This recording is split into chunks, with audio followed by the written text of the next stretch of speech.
Bandwidth for changelog is provided by Fastly. Learn more at fastly.com. We move fast and fix things here at changelog because of Rollbar. Check them out at rollbar.com. And we're hosted on Linode cloud servers. Head to linode.com/changelog. This episode is brought to you by Rollbar. Move fast and fix things. Resolve errors in minutes and deploy with confidence. Head to rollbar.com/changelog. Request a demo. Get started today. It's loved by developers, trusted by enterprises, and most of all, we use it here at changelog. Move fast and fix things with Rollbar. Once again, rollbar.com/changelog.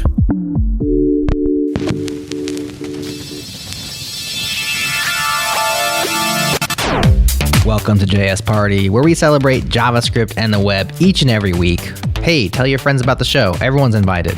We record in front of a live internet audience on Thursdays at 1 p.m. Eastern. Listen and participate at changelog.com/live or follow us on Twitter. We're at JSPartyFM and we'll notify you. All right, party time, y'all.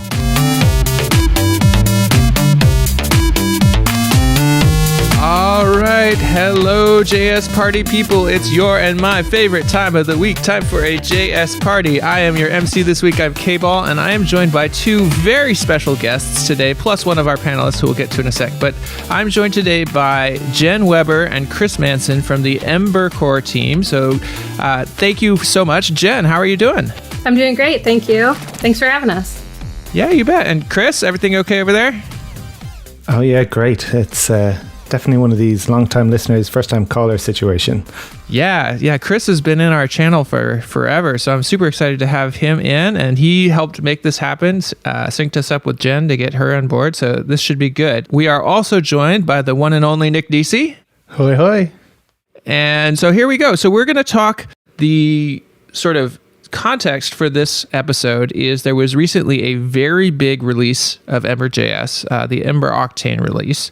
But we're going to start off kind of by putting Ember into place in the landscape, because while it's been around for a long time and was actually the answer to one of our JS Jeopardy trivia questions last, or maybe it was 2 episodes ago, it isn't that huge. And so a lot of newer folks in the ecosystem may not be as familiar with Ember as those of us who've been around for a long time. So Jen and Chris, whichever one of you feels like it, can you put Ember into the landscape for us? Like, what is it? How does it fit in? And what makes it unique?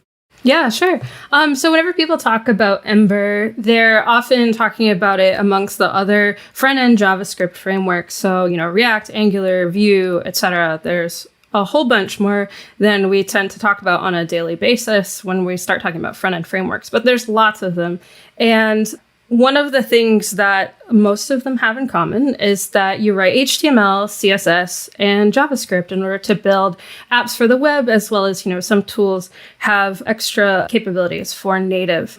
What kind of separates them, I think, is largely about the philosophy of what they aim to provide. So the philosophy of Ember is that from day one, you, as the developer, should have available to you the essentials for building a production app. Those tools should all work together well out of the box. And as you have people with different abilities on your team, maybe some people are CSS specialists, JavaScript, HTML, accessibility, all of those team members can kind of find the places in the app that they need to do their work and really embrace those specializations, as well as, generalists who kind of bounce between all of those different areas. Another thing is that it started quite some time ago. It is led by a team of people from many different companies across the industry, and anyone in the community can participate in proposing, designing, and implementing new features. Yeah, the sort of community management approach is a place where I think Ember has been a leader along the way. I remember a couple years back, I was at VueConf US, and they were talking about how do we move Vue from being a single benevolent dictator for life to being a community-run organization. And almost all of the steps that they took were things that had been modeled and pulled from the Ember community. Yeah, I think I did a review recently to see how the RFC, requests for comments process, is being used across the open source community, and it really seems to have taken off. I think we originally took some inspiration from Rust, is the history there. And we've found it to be a very successful way for engaging and developing and really making sure that what we are building doesn't just serve, my needs as an app developer, but we're actually hearing from the broader community. Chris, from your perspective, what makes Ember different and unique? Yeah, it's a really good question. The thing that really kind of drew me to Ember back in the good old days of web development, I'm talking 8 years ago now, which is a very long time in JavaScript years. The thing that really caught my attention was the fact that it was like all inclusive. Ember not only had a lot of the things that you needed to get started and actually build a full app in the box, it also kind of nudged you in the right direction. When I started using Ember, I wasn't a very good front-end developer. And I would pretty much give all of the experience that I've gained, like most of that is because I've been an Ember developer for 8 years, because I've been able to learn from the really smart people who are making the framework, and B, we've been able to focus on building like actual web apps instead of having to reinvent various pieces over and over again if we're like restarting an app every few years or whatever. And that's one of the main things for me is the longevity as well. I am actually maintaining some Ember add-ons and Ember apps that are 5 years old. That's frightening. And they've been updated, various times between when they were started and when they've, been updated recently. One word that I think of or that is commonly associated with Ember is that it's opinionated. Would you say that is what helped you level up as a developer early on with Ember? Being kind of like guided by those rails? Pardon the terrible pun there. Well, pardon the pun there, but a lot of the inspiration early on in Ember actually came from Ruby on Rails. I don't know a lot of the history because I actually skipped the whole Rails thing. I never was a Ruby developer. I was JavaScript front and back for most of that time. But Yehuda Katz, who is one of the two founders of Ember, I know he was very involved in the Rails community for a long time. Again, I don't know the exact history, but there has been a lot of inspiration from there. And yeah, like that is something that really helped me. And it's one of those things where you can kind of think of it as like junior developers. You've got these Rails for people who are starting in your organization or starting as Ember developers, and that's great.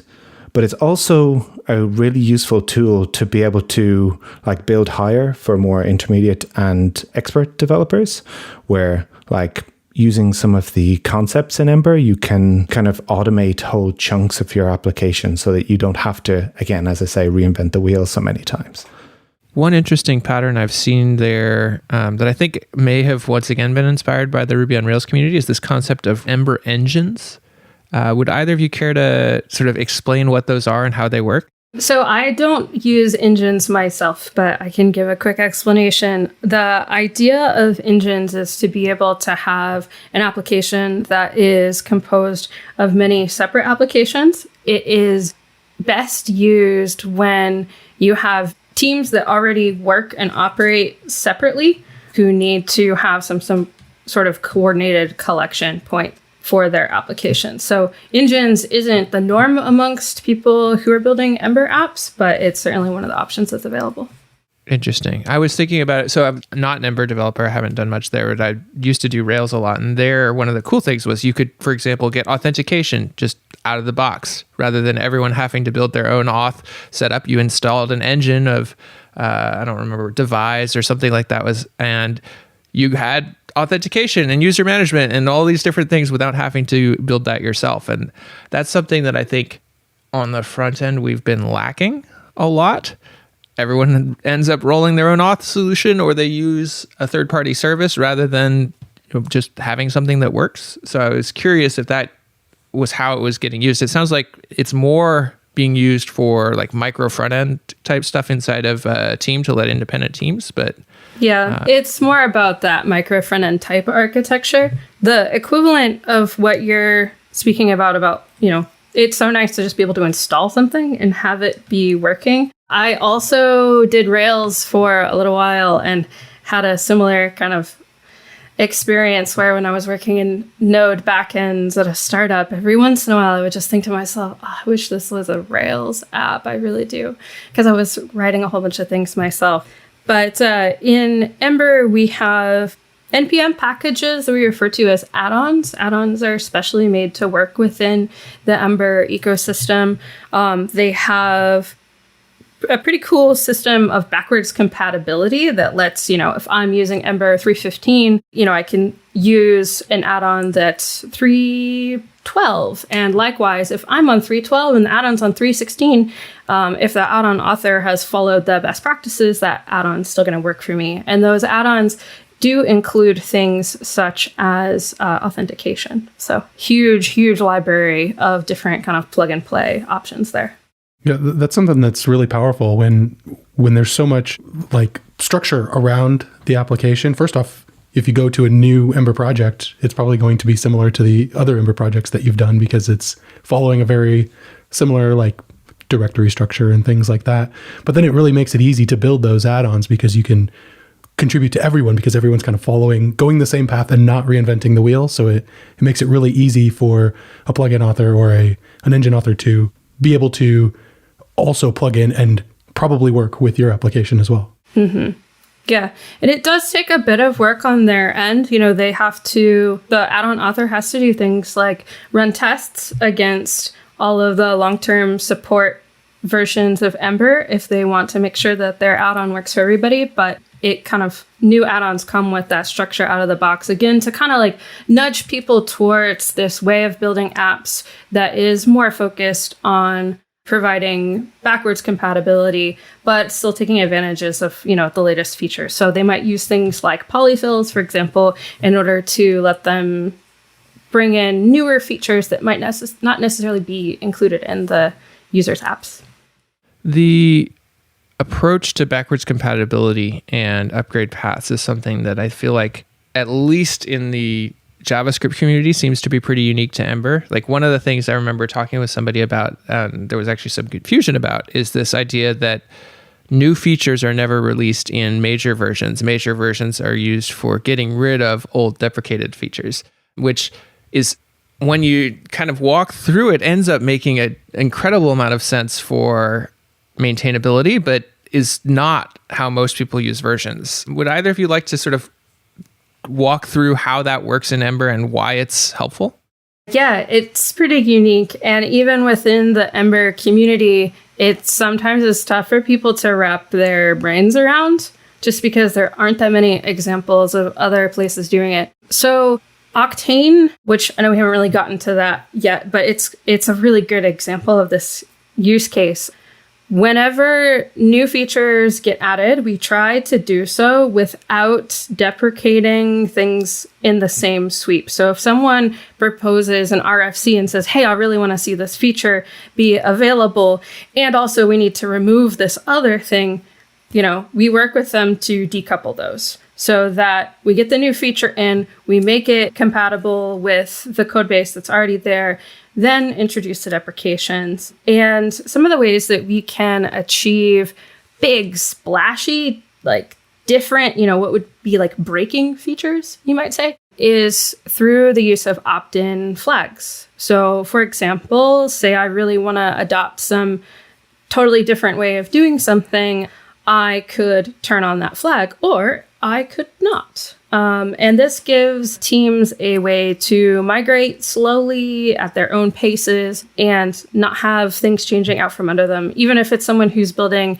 an app solo, gives them, they don't need to be concerned about what's changing all the time. They can just kind of move at their own pace and deal with, new features when they feel like it. So our major releases really are just like cleaning up. It's paving the way for things that are not able to be implemented without those breaking changes. And we are only on Ember 3, despite having existed for all of those years, doing releases every 6 weeks, et cetera, et cetera. So from my perspective, it seems to be working pretty well. As a developer, I haven't had to I use Ember myself. I haven't had to confront breaking changes, only like twice. Particularly in this ecosystem that is bizarre and amazing. I feel like so many of us are on this treadmill of having to stay up, having to keep up, having to upgrade. And when you talk about you as a developer, you can move at your own pace and you don't have to worry about that because the framework's going to take care of you. Like, that sounds amazing. Yeah, there's some trade-offs to that too. It takes more work. We as the core team developers and our key community contributors take on that burden of what's the migration path, what needs to be backwards compatible, what will someone need to do if they're using this other super popular add-on and these things that we want to do are clashing. That takes time and effort to work out, and that's handled by the framework development side of things as opposed to the app developers themselves. Another big piece of that is providing code mods. So we made some big changes with feature flags and everything. There's all these new syntaxes and styles that just became available. And a considerable amount of time was, we said okay, we think that everything's almost set. And now we have to work on code mods. And those let someone says, hey, I like this feature, I want it. They should be able to run a, command, and anything that can be updated programmatically is. And the things that can't be, they receive some guidance on. That also takes time, but it's something that I would love to see integrated into the other tools that I use for work. It's something that we'd be happy to share with and talk with other framework teams. We learn from them, and we really hope that this is one of the things that they can learn from Ember as well. There's a whole other class of things that are upgraded slowly over time that we're kind of not quite talking about. Everything we've talked about so far is like a new feature that you actively want to use. So something about how you develop Ember day to day changes in some subtle or major way, and then you either opt in to this new change or you use a new API or something like that. There's been a few cases in the past where we've had relatively major upgrades to the rendering engine that required no updates from a user's perspective. So again, another thing, if you're new to Ember, you'll probably notice that we have this template syntax that's, it's not JSX, it's not JavaScript, it's not, DOM APIs or anything like that. It's this thing that looks a little bit like handlebars, but it's very far away from what handlebars.js actually is nowadays. So you write your templates, and that's how you interact with the view. That's how you build HTML or DOM. But because there's this clean API between your templates and what it's actually generating, we can update the thing that turns those templates into actual DOM without people having to change anything. So when we first moved over to, I think it was called HTML bars. So we moved from handlebars.js to HTML bars. It was, a little bit painful because actually there was a bit of syntax change. But then we moved to the rendering engine being powered by Glimmer under the hood, and developers didn't have to change anything unless they were doing like weird bugs, weird edge cases. I did. I had a bug. You had a bug? Yeah, it was a really funny one. Everything got faster when I did the upgrade, and it revealed a race condition that I had in my own code. So, yes. It. I think when we upgraded the Glimmer 2, I think it was, like one of the things that happened is that the compiled output of templates went down 30% for most people. So you just upgrade a thing, things get faster, and your bundle size suddenly gets a bit smaller, which is kind of cool. Those are the best type of updates. So speaking of updates, I think we're at a good point to take our first break. And when we come back, we'll talk about the big update that just shipped, Ember Octane.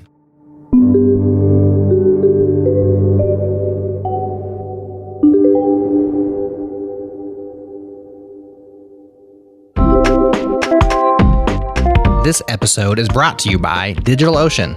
DigitalOcean provides worry-free database hosting with their managed databases.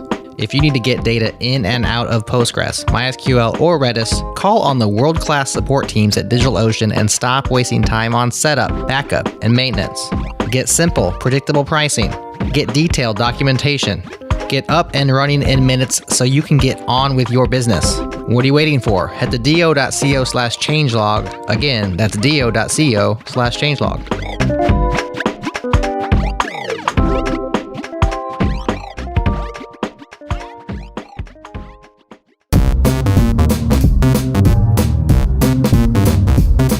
welcome back. We're talking Ember with Jen Weber, Chris Manson. Let's talk about Ember Octane. It just shipped. I saw the announcement post go out in December. So let's talk about it. What's in this box? What is this big release that's getting all this buzz? So Octane is a name that we're giving for a brand new style of building Ember apps. It's an overhauled approach that focuses in on HTML and components first. The easiest way to see the difference is, if someone learned Ember right before we released Octane, they went through our guides and tutorials and things, and they did that at the beginning of December versus they did that today, they're going to have pretty different experiences. To our point earlier about, the upgrade paths and things like that, though, both of their apps are still going to keep working, even if they're on the latest version of Ember. So someone who learned it in December doesn't have to be sad that they oh no, my stuff is broken, I have to throw it away. It all still works. And for me, the thing that I'm most excited about is really the HTML and components first aspects of this. In the learning materials, we used to teach a lot of the JavaScript-y stuff up front. We used to talk a lot about the data layer up front, and people who wanted to learn Ember had to confront all of these concepts all at once and start thinking about them. They're the concepts that we as web developers all have to, encounter eventually if you want to take something into production. But we're kind of like a bit of a difficult start there. So now instead we start with, here's where you write HTML, here's where you write styles, and then introducing piece by piece the aspects of Ember that kind of help to bring those templates to life and make them dynamic. So it kind of just inverts the whole thing. And we're pretty excited about it. Yeah, I actually went through the Getting Started Ember app today and created my own. So I'm pretty much an expert now. Congratulations. But I did like that. The cool thing with the components is I used the CLI to generate a new, I think it was a people list component. And by default, it only generated, it was a .hbs file. So is it a handlebars file? Or we just refer to it as template. Okay.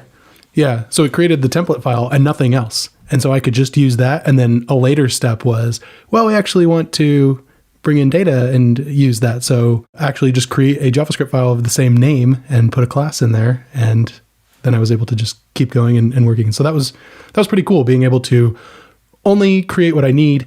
And for a lot of components, that might only be HTML and CSS. So that's really cool. One thing that's pretty important, at least to me, and I would say to Ember in general, is keeping those boundaries in place between the HTML and the JavaScript and whatnot so that you can, focus in on just the file that you need to do work in. Like, I worked with a designer at one point and, who didn't know any front-end development. I was kind of teaching him some HTML and CSS. I was able to kind of just point him at those files, tell him just the littlest bits of information that let him bring some of his designs to life in the app. And he didn't need to touch the JavaScript side. When he was done, I did all the JavaScripting, sometimes together with him so he could see what it looked like. But that's one thing that I really enjoy about it. Nice. I'm curious, when you have a component like that, I guess I'm curious what's the testing story like for a component? Go ahead, Chris. You want to talk about testing? Chris loves testing. Yeah, no, I've just been spending all day and most of this week working on testing. And it's this is another thing that we should have probably said earlier on. Like, one of the differences between Ember and some of the other frameworks is that we care about testing and we care about it up front. Makes sense from the Ruby past. Yes, exactly. I can't remember exactly if this is true, but in the past, when you create a component, it also creates a little test file for you. So you'll see it does the template and then something like tests. I think it's an integration test is the one that it generates automatically every time you get a component. And this is one of the things I love, where first of all, we have 3 different types of tests. We have unit tests, integration tests, and acceptance tests. So if you're a super testing wizard that knows all about this stuff, it's, you know exactly what you want to use and when.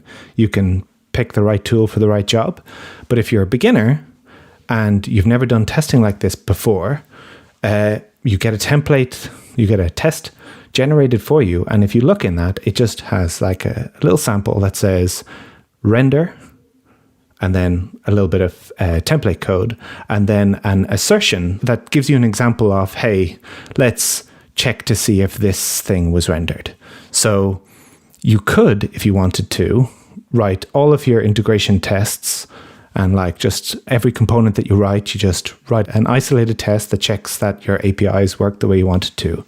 Or you could go one level up and just write an acceptance test that walks through like a flow of your application. And it's really quite easy, even for juniors, to just set up an entire testing suite without having any experience of this. Yeah, and that's something our tutorials, we have one official tutorial that kind of takes you all the way through a whole bunch of different Ember features. It also walks you through testing, writing tests that run in the browser. And along with that, since we're running tests in the browser, it also lets us, we can do accessibility testing, for example. There's some accessibility testing that comes out of the box in Ember. Like when you install a new Ember app, it has linters installed, and those linters check for a bunch of common mistakes, like forgetting, if you try to put a click action, like a click event on something that isn't a button, it's like, hey, you probably don't want to do this. Learn more here about what to do instead. So it kind of nudges you in the right direction. Even before you've made commits, even before you've run your tests, you can see that right in your code editor if it's got those plugin like ESLint installed. Coming back a little bit to Ember Octane, a couple of the things that I saw also highlighted in the release were this concept of an element modifier and the new reactivity model. Can we dive into those a little bit? Yeah, sure. Element modifiers are really cool. I did a live stream some time ago where I tried to figure it out, like on the live stream. And at first I was like, I don't get it. Why is it like this? It's not working. Wait, what? And then when I hit that point, it's super magical. So the element modifier is in the template. You can specify, like, I use the out of the box, some of the out of the box ones that other people have written. Whenever an element is inserted into the DOM, I can actually run a function. And I can do that for different pieces of a component. So it's kind of tough to put into words without looking at the code for it. But let's say I have a conditional helper where I say, like, if the user has clicked a toggle button, show this stuff. And that's in one template. I have all of that logic. I could use an element modifier inside of the stuff I want to show and run updates, run animations, reset values of things, basically whatever I need to do. I can kind of have a way to respond to the changes that are happening in the DOM. Ember gives you lots of ways to do this for the component itself as well, but it gets granular, like all the way down to the element level. I have lots of control. It's something where, if someone's just building like a quick little to-do app or something, they probably wouldn't find a use case for this. But in the case that I'm building like some really dynamic dashboard or data visualizations or things like that, and I need really fine-tuned control over how things are presented, it's really a really cool pattern. Interesting. It reminds me of the concept of a custom directive in Vue.js, where you're basically defining sort of lifecycle functions that can be applied to any element, not just a component. Mm-hmm. Yeah. And that once you can break it down to even smaller pieces than the component, I mean, that's really, it's powerful. And it means that you don't have to write new components every time you want to have something that reacts to changes in the DOM. So this is something that you use in the template, and then does it replace that element with the contents of the element modifier? No, it's like you write, like, let's say I have a section tag. Uh-huh. I can say section and then did insert in curly braces and then the function name that I want to call. This means that I can always look at the template and read what the markup's going to be without jumping back and looking at the JavaScript file for it. So it's not replacing an element in the DOM. It's just sort of adding another feature to it, if you might say. And the functionality, the way that actually works is that, let's say, for example, you have this function that you want to run when the section is added to the DOM. That function will receive the element as the first parameter. So it's like any normal sort of DOM programming that you're doing. You find the element and then you do something to it. So one great example that I had with a client project recently was they wanted to have a on intersect modifier, so that, let's say, when like a buy now button scrolled out of view, a separate little buy now button would pop up from the bottom. And because it was done as a modifier, you could encapsulate the implementation, and as Jen says, you know exactly in the DOM what's happening. But they also can include cleanup code. So if you're doing like I can't remember the actual DOM API that does that kind of intersection watching thing, but you have to remove it once that element is removed from the DOM. So you can actually provide that in your modifier, and then it cleans it up without you having to worry too much about component life cycles and all that sort of thing. Interesting. What's the scope of what you're supposed to, or what best practices are for what you're manipulating when one of these are called? Because the situation you just described, it's a modifier on one element, but then it causes something completely outside of that element to occur. Is that sort of a pattern that you're seeing, or are these mostly used to add sort of behavior on that particular element? Like, are these wiring together pieces of your application, or are they modifying in a contained way, or how are they being used? So in that particular case, we actually passed in I can't remember if it was a function or just a variable that we wanted to update. So in that case, it was like when something scrolled out of view, it would set like just a Boolean on the component that we're currently in.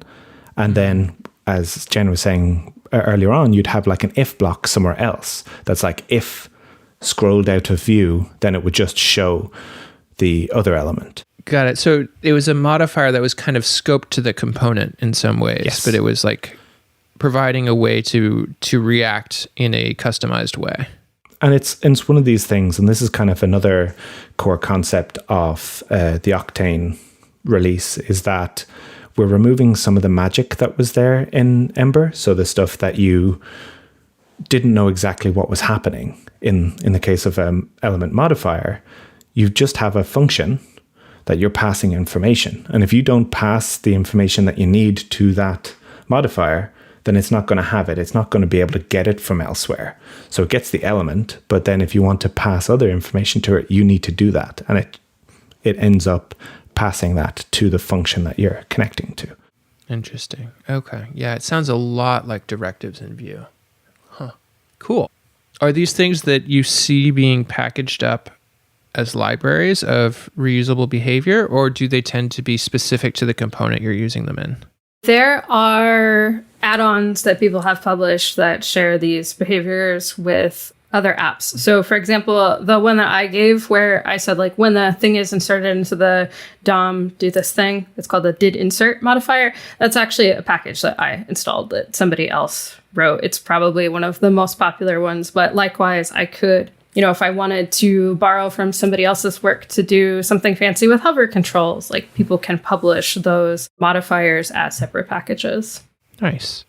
What about that one last feature we mentioned and we haven't dug into yet? So there's a new reactivity model within Ember. And I know Ember has had the concept of reactivity and computed attributes and things like that for a long time. So what's new and different here? I imagine you're talking about tracked in this case.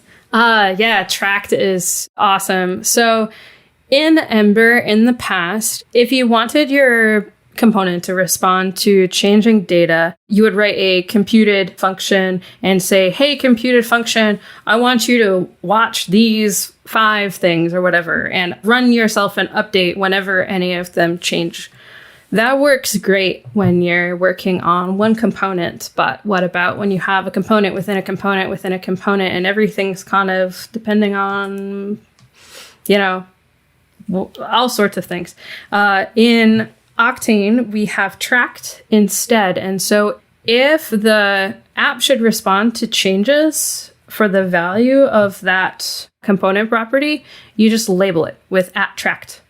And anything that is, any functions you might write that depend on that are just going to automatically run and update themselves. It's way, way, way easier to maintain because you just have to label it in one place say, hey, this is an important thing that, my DOM state depends on, watch this. And my code is much cleaner. It's a lot easier to debug when something isn't showing up that should be.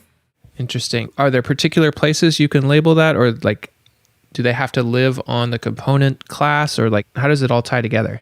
You can use tracked almost anywhere within the app and pass those properties around as needed. So to give an example, there's a concept in Ember called services. A service exists once in the app. So for example, let's say I had a service that handled a WebSocket connection to something. I could use that service anywhere in the app. I could label some of that service's properties as tracked and then tell my components, hey, render something based off of this property of a service. So almost anywhere that you're in an app, you can take advantage of being able to watch the properties. Awesome. And if we look at all these changes that are coming out in Octane, one of the ways I think about Ember as someone who's been outside of the Ember community but watching it for a long time, it reminds me a lot of Dojo in that not many people use it, and yet it keeps introducing new innovations that then do stuff all over the ecosystem and get absorbed into new things. And we'll talk a little bit in the next segment about why we think not many people use it and what might change to get more people to use it. But I'm curious, of these features that Octane is introducing, which ones of them do you think are ripe for adoption across the ecosystem? Personally, I think tracked is one of those features that if I was working in other apps and other code bases, I would be desperately wishing to have it available to me. So that's my number one. Yeah, one thing that I've heard a lot of people ask for is modifiers in other places. I know I won't get into too much on this because it's a bit controversial at the moment, but React hooks are a thing and they have a similar use case, but they're slightly more complex, I think, to use. But if, other people could take modifiers and use them in the kind of simple way that we're communicating them, then that would be great if that was a common thing in all web apps, especially because one of the things that modifiers help you do is stop you, with the foot gun of not cleaning up event listeners and things like that. Awesome. All right. Well, I think that wraps up a segment on Ember Octane. Anything else you want to make sure that we talk about before we close that and start looking towards the future? I guess I'll mention if anyone wants to give it a try, there's a tutorial that was written by primarily our colleagues Godfrey and Vaidehi. If anyone's seen the Base CS or Basics series before, Vaidehi's one of the people behind that, the main person behind that. And so give it a shot. And if anyone has feedback, let us know. And hopefully, even if maybe you never use Ember again, our hope is that you might learn something about web development along the way that you can take with you into your other projects. Awesome. So we'll include a link to that tutorial in our show notes. And with that, let's take another quick break. And when we come back, we'll start talking about the future of Ember and where it's going.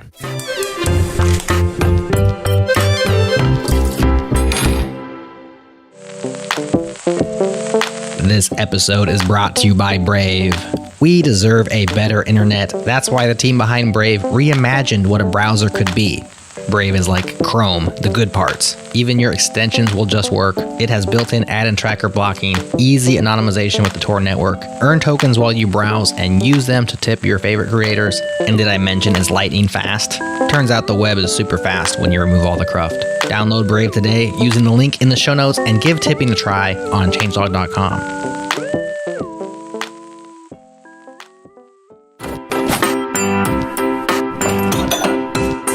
All right, welcome back. And as we were chatting quickly in the break, Nick mentioned he had one more question about Octane. So Nick, shoot, go for it. Yeah, so kind of just doing a comparison between the 3.15 and 3.14 docs, I noticed that the 3.15 is really using more of the built-in ES 2015 plus features like classes and things like that. Is that specifically part of the Octane release?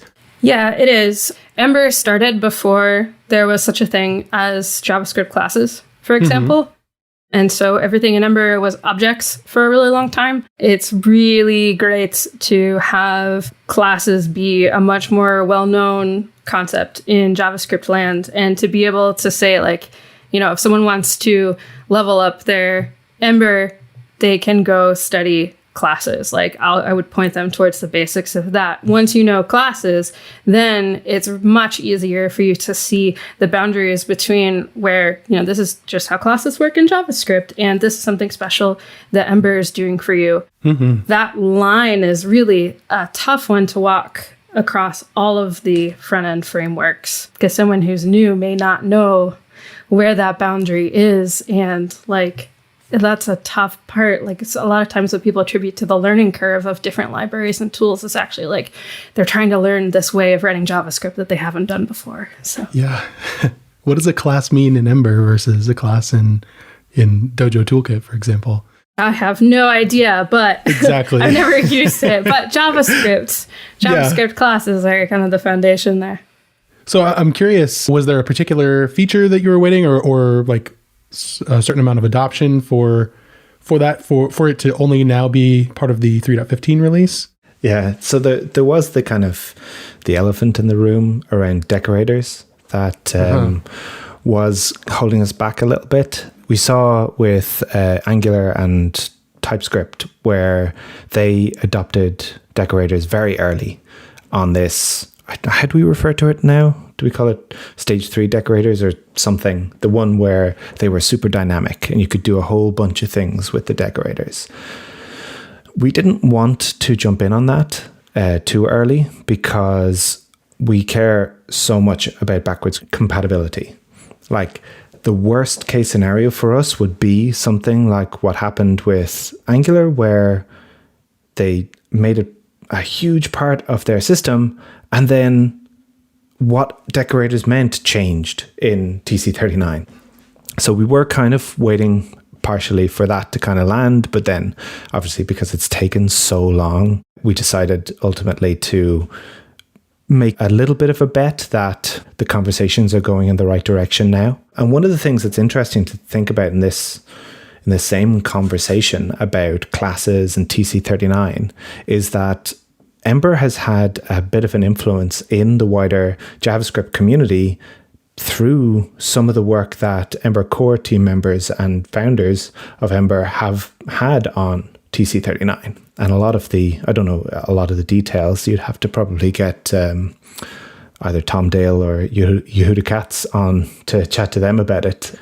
But a lot of the discussions that they were having early days in the kind of class syntax and some of the decorator stuff have actually made it into the wider JavaScript community from the early experiments with these weird objects that used to be class-like in Ember before.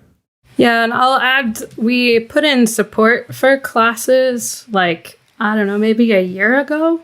And in 3.15 is when we flipped the switch on saying, hey, everybody, this is what you should use if you're building Ember apps today. So that feature was, there's sort of, that boundary between like, if you want to be an early adopter, try these things out, versus if you want the cohesive, happy path, all the things make sense together as a bunch, then wait for, when Octane was released on 3.15. Let's talk about the future of Ember. And as we talk about the future, and one of the things that I know has been in the periphery of my awareness around this is I see a lot of criticism pieces of, oh, this is what's wrong with Ember, that's what's wrong with Ember.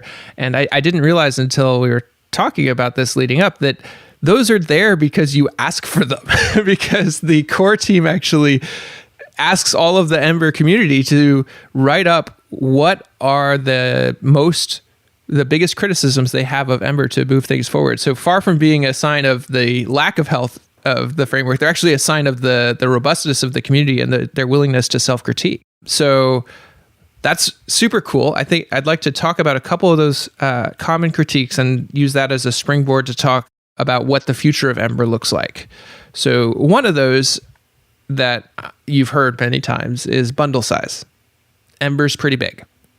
And Chris, you mentioned, there was an improvement where upgrade the templating engine, users didn't have to do anything. Suddenly you had a 30% reduction in subset of your bundles, but it's still a problem. Ember is still very large relative to, for example, building a small React app or a small Svelte app or Vue app. Though once you get up to large scale applications, since you're going to have to add a lot of that functionality anyway, the difference may be smaller. But what are you all doing about bundle size? And particularly, I think one of the big areas is, for folks who aren't building the next Facebook or something else where you're going to have lots and lots of JavaScript no matter what, how are you going to be able to empower those folks to build apps that are clean and simple and don't take, a megabyte of JavaScript to get going?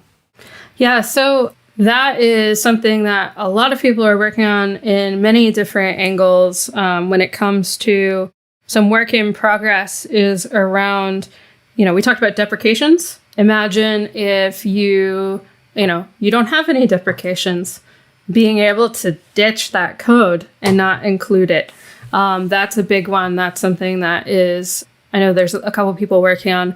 I myself have spent some time, one of my colleagues, Edward Faulkner, wrote a new build pipeline for Ember apps that relies on Webpack instead. And if, there's some transformations that happen during that build that help an Ember app to play by the rules of module resolution. And if you play by the rules of how the code comes together, it means that you can rely on the optimizations that other people have built for things like Webpack and just instantly get some improvements in terms of like code splitting and stuff like that. That's an open RFC, request for comments. I don't know if we gave a definition of that earlier, but basically an RFC is where a proposal is posted publicly and everyone is invited to comment on it and influence the design of that proposal, talk about their own specific use cases, things like that.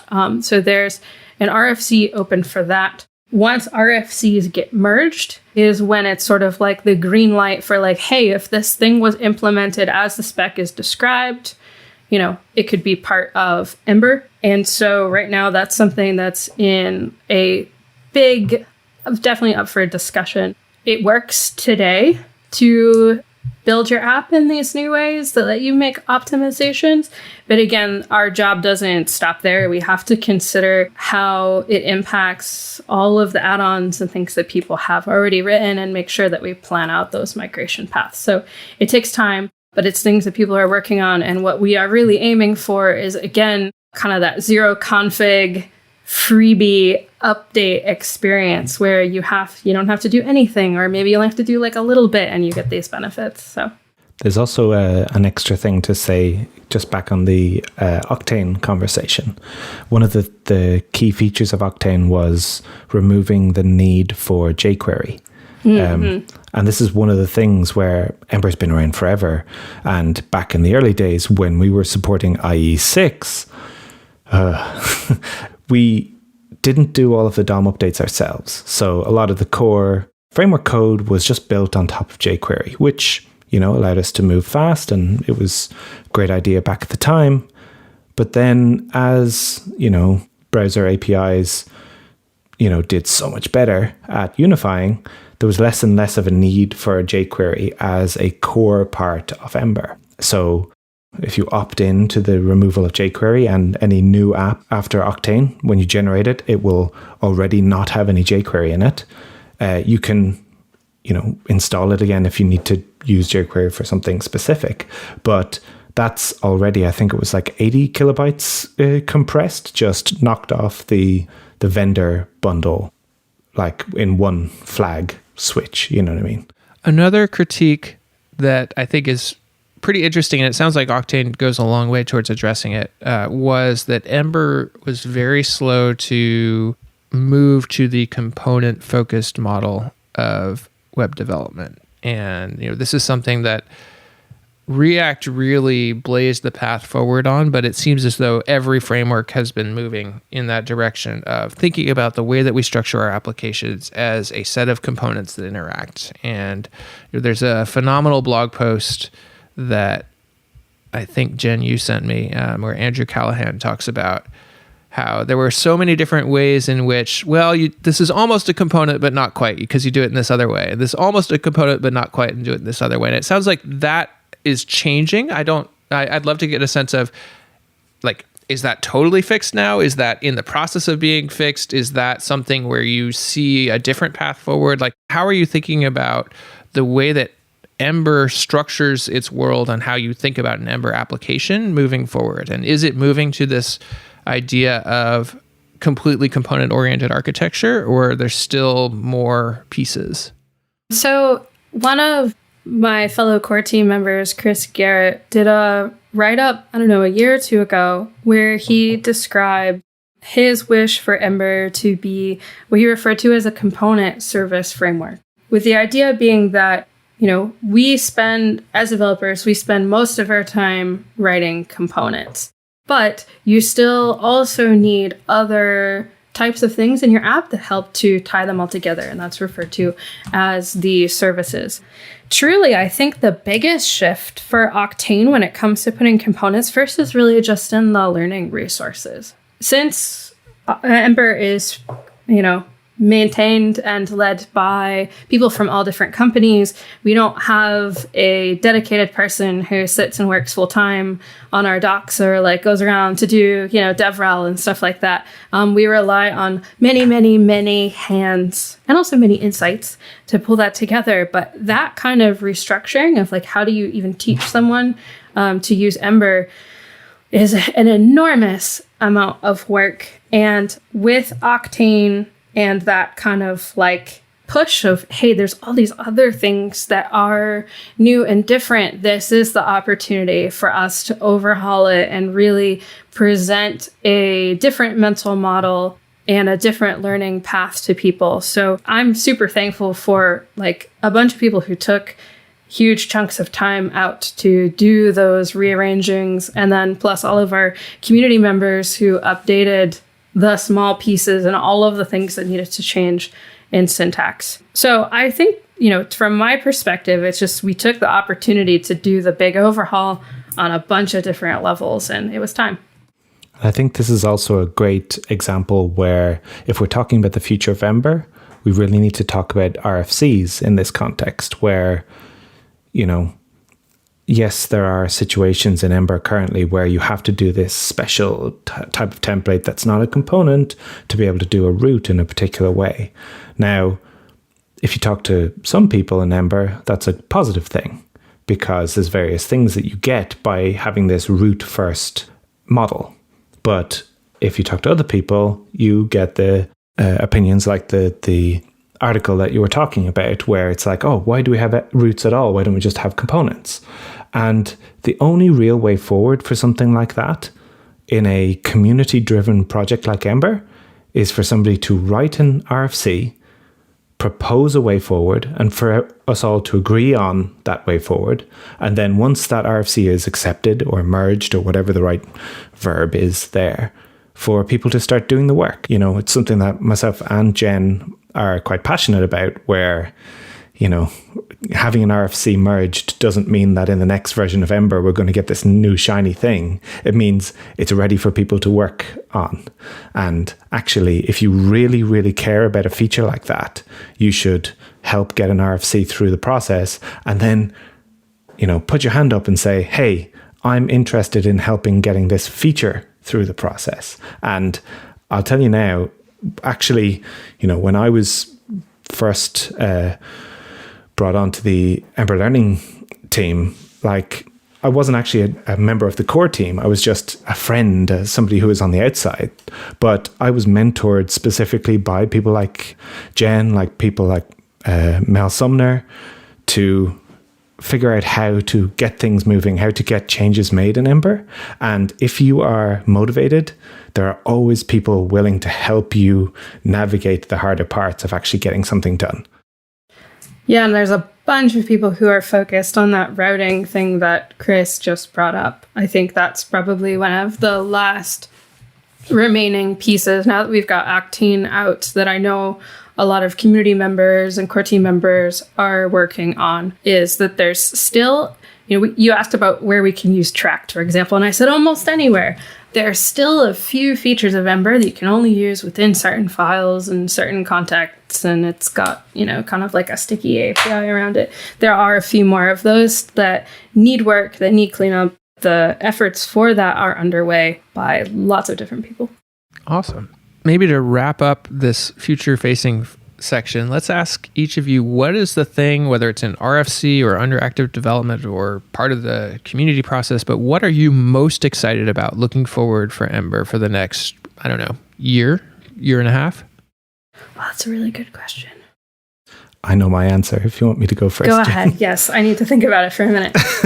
So the thing that I'm most excited about is it was part of the original Octane RFC. And if anybody's interested, and anybody, listening to this podcast is, curious and finding out more, I would highly recommend going back and looking at that RFC because it is so detailed. It is such a interesting way to look at how in the past we kind of positioned Ember in the future. It's really quite worthwhile reading. But one whole section in there was about marketing. And it's not just about, making things easier to develop, making it more component focused, making the component experience easier for developers. It's also about upgrading documentation so that actually we're communicating that you should be thinking about things in a slightly easier way. And we should also be upgrading our marketing materials, such as our website. And I have been working with a bunch of other contributors for the last year plus, much longer. It feels like it's been going on forever, but it's been a lot of work. And we are hoping to launch a new Ember website that better reflects the new messages that we're trying to communicate about Ember, that if you read the Octane release blog post, you get a certain feeling about Ember that's not communicated by the website.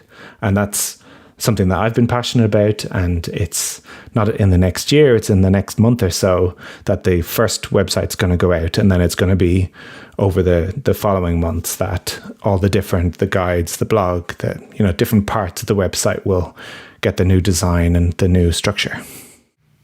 Awesome. We will include a link to that original RFC then in our show notes as well. So if you're listening along, drop down and take a look at that. Jen, how about you? Yeah, so I think I would summarize the thing I'm looking most forward to is opportunities for Ember to work together with other existing tools, with other things in the JavaScript ecosystem.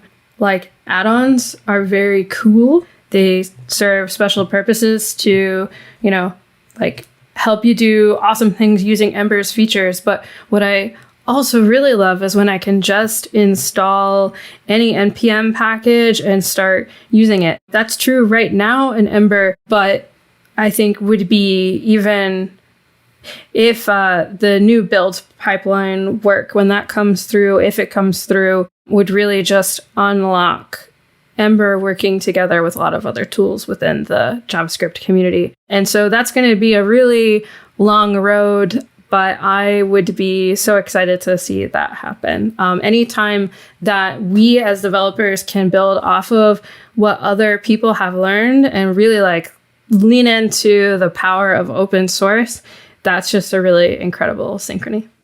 Awesome. Well, thank you both for joining us today on JS Party. Anyone have any final closing thoughts? Nick, you've been quiet for a little while. Anything you want to close out with, or Jen or Chris? Yeah, I think that Ember looks really cool. Octane really puts a modern look on it with all of the new features, and I'm really excited to look more into, and I'm forgetting the name of the element modifiers.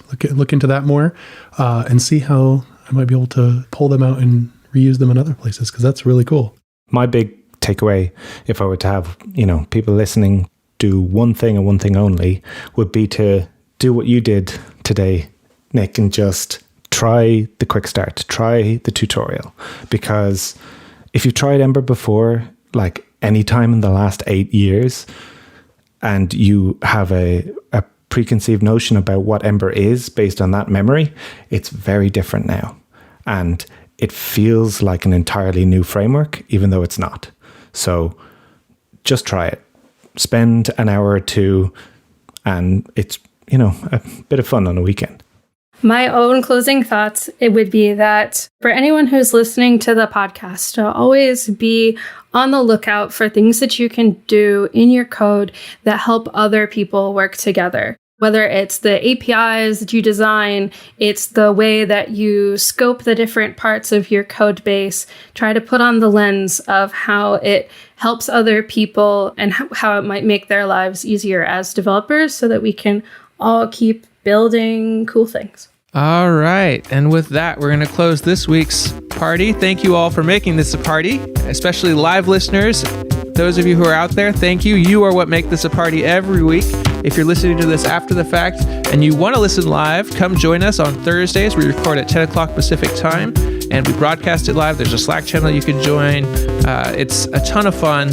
You are what make this a party. Thank you all. This is KBall signing out.